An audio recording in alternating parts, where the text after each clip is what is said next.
If you love Nigerian football, here's something that should worry you right now. According to Sahara reporters, back in January 2024, President Tinubu cleared a backlog owed to the national teams. I'm talking all the national teams. 15 months of unpaid salaries for the Super Eagles coaches, allowances for the men's teams, the women's teams, I'm talking the under 20s, the under 17s, and so on. 12 billion naira, about $9 million, released to the NFF to finally settle what players and staff were owed. Finally.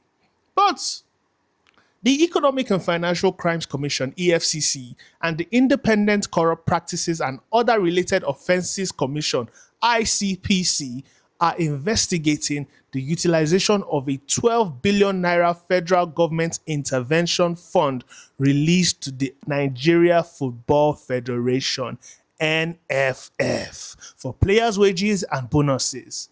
See, the disclosure was contained in a letter signed by Onoja Joshua Esquire on behalf of the General Secretary of the NFF in response to a request for the disclosure of financial records and utilization logs relating to the fund. This letter was dated 18th of August, literally 18th of August, and it was addressed to the principal partner of Cromwell and Okeke following a correspondence dated 7th of August 2026. It was received by the NFF on the 11th of August.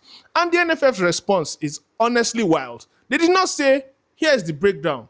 They said, they cannot tell you. I cannot tell you. Because the EFCC and the ICPC are already investigating us. Both anti-corruption agencies, though. At the same time, what kind of financial crime took place, please? So 2.5 years after the government intervention fund was released, a law firm asked a simple question. Where did the money actually go? So they file an FOI request for the records. No explanation of what triggered the investigation though. No word on who is being investigated, who misappropriated what, or when it even began in the first place. NFF. All they got was just a letter confirming yes, it is under investigation. And no, they are not getting the paperwork. Nigeria. So what do we know?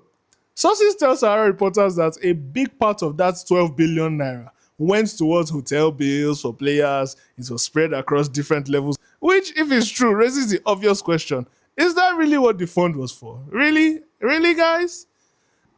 And this isn't happening in isolation. The current NFF board is already fighting for survival. They've written to FIFA trying to stop the federal government from setting up an interim committee to run football in Nigeria. That push came right after the Falcons failed to qualify for the Women's World Cup for the first time ever. So, take it all in. A fund meant to pay players now has become evidence in an EFCC or ICPC file, and the people running the federation are fighting to keep their jobs at the same time. Please, what are you fighting for? You really cannot shame the shameless. Welcome to Nigeria. Okay? We'll keep digging this one. My name is Manolo Etuk, and this is HFR Sports. Keep it locked, okay? I'm watching all of you. Okay. Thank you. Why you wanna come for my soul? I step on your neck with my souls. Man, them